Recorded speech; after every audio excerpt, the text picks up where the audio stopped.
صحابی رسول انتہائی خوبصورت حسین و جمیل، بول دیجئے سبحان اللہ، انتہائی خوبصورت حسین و جمیل۔ آپ کی جو بیوی تھی شریک حیات، اللہ نے انہیں بھی خوب نوازا تھا۔ اب ہوا یہ کہ شادی ہوئی اور اللہ نے انہیں ایک بیٹا عطا کیا۔ ماں باپ خوبصورت گورے چٹے، لیکن جو بیٹا پیدا ہوا وہ کالا کلوٹا۔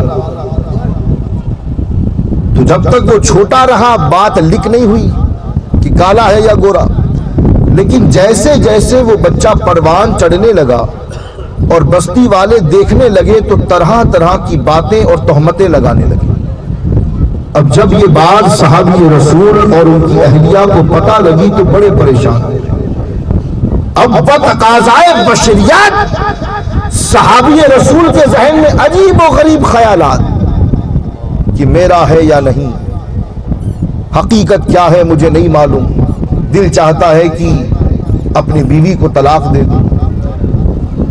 اب جب بات حد سے زیادہ بڑھ گئی تو آپ غور فرمائے، فیصلہ کیا دونوں نے کہ چلو بارگاہ رسول میں چلتے ہیں، جو نبی فیصلہ کر دے وہ منظور، نبی کہہ دے کہ یہ ہمارا ہے تو قبول، اور نبی کہہ دے کہ یہ تمہارا نہیں ہے تو فیصلہ سامنے ہے۔ اب دونوں پہنچے بارگاہ رسول میں، بیٹے کو بٹھایا، پہلے باپ نے اپنی پریشانی بتائی، یا رسول اللہ آپ تو جانتے ہیں میں بھی گورا ہوں، میری بیوی بھی گوری ہے، بیٹا کالا ہے، لوگ طرح طرح کی باتیں کرتے ہیں، بات سمجھ میں نہیں آ رہی، میں کیا کروں؟ میرا دل تو کرتا ہے کہ میں اپنی بیوی کو طلاق دے دوں۔ باپ نے اپنی بات رکھی۔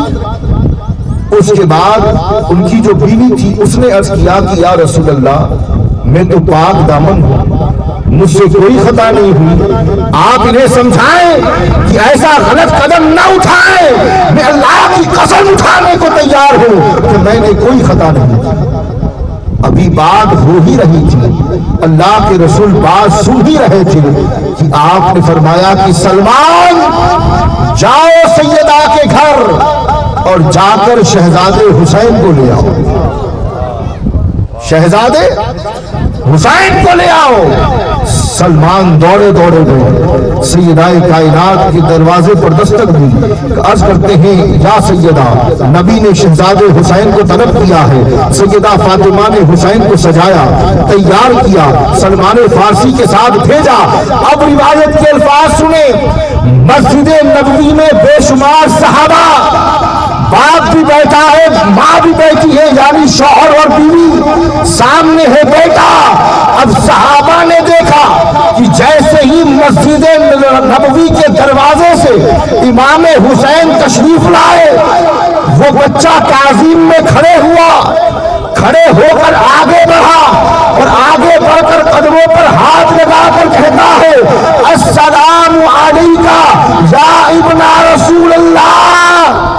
سبحان اللہ، سبحان اللہ، نعرہ تکبیر، نعرہ رسالت، سبحان اللہ، سبحان اللہ۔ قدموں پہ ہاتھ لگائے، تعظیم سے کھڑے ہوا اور سلام کرتا ہے السلام علیکہ یا ابن رسول اللہ۔ نبی مسکرا کر فرمانے لگے کہ اے صحابی پریشان نہ ہو، فیصلہ ہو گیا ہے، یہ بیٹا حلال زادہ ہے اور تیرا ہی بیٹا ہے۔ آنکھوں سے آنسو کے قطرات جاری ہوئے، عرض کرتے ہیں یا رسول اللہ بات سمجھ میں نہیں آئی، ابھی تو ہم اپنی بات سنا رہے تھے، آقا حسین آ گئے اور آپ نے کہہ دیا کہ فیصلہ ہو گیا، یہ بیٹا حلال زادہ ہے، یا رسول اللہ کیسے؟ تو نبی نے مسکرا کر فرمایا صحابی تو نے نہیں دیکھا کہ جب شہزادہ حسین آیا تو تیرا بیٹا تعظیم سے کھڑا ہوا، قدموں پہ ہاتھ لگا کر سلام کیا۔